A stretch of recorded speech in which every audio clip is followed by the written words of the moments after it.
आज हम 14वें अध्याय के श्लोक 10 का अर्थ कंटिन्यू करेंगे। प्रकृति के किसी एक गुण की प्रधानता मनुष्य के आचरण में, उसके कार्यकलापों में, उसके खान पान आदि में प्रकट होती रहती है।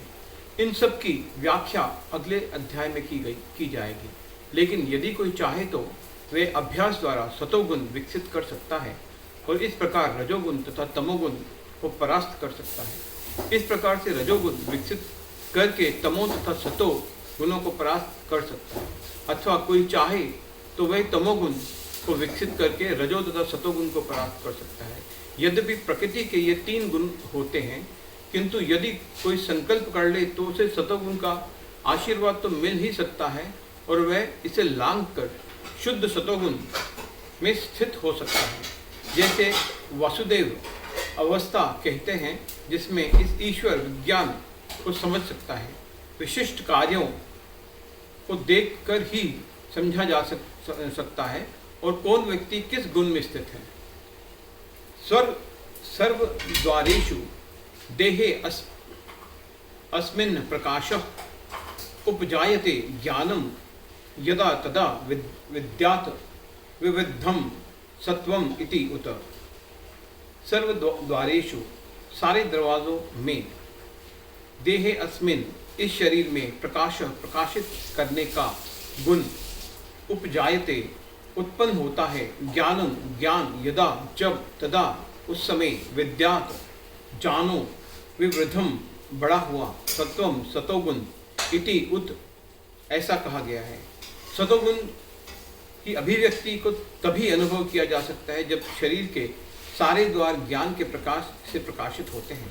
तात्पर्य, शरीर में 9 द्वार हैं, 2 आंखें, 2 कान, 2 नथने, मुंह, गुदा तथा उपस्थ। जब प्रत्येक द्वार सत्व के लक्षण से दीप्त हो जाए तो समझना चाहिए कि उसमें सतोगुण विकसित हो चुका है।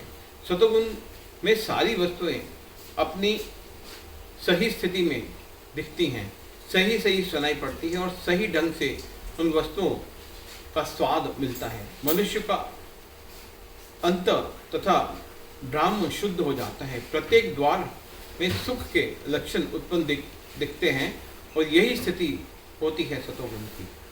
लोभ प्रवृत्ति आरंभ कर्म नाम अश्मः सप्रह रजसी एतानि जायन्ते विविधे भरत शुभ। लोभ प्रवृत्ति कार्य आरंभ उद्यम कर्म नाम कर्मों में, अश्मः अनियंत्रित, सप्रह इच्छा रजसी रजोगुण में, एतानि ये सब जायन्ते प्रकट होते हैं, विविधे अधिकता होने पर, भरत ऋषभ हे भरतवंशियों में प्रमुख। हे भरतवंशियों में प्रमुख, जब रजोगुण में वृद्धि होती है तो अत्यधिक आसक्ति, सकाम कर्म, गहन उद्यम तथा अनियंत्रित इच्छा एवं लालसा के लक्षण प्रकट होते हैं। हरे कृष्णा कृष्णा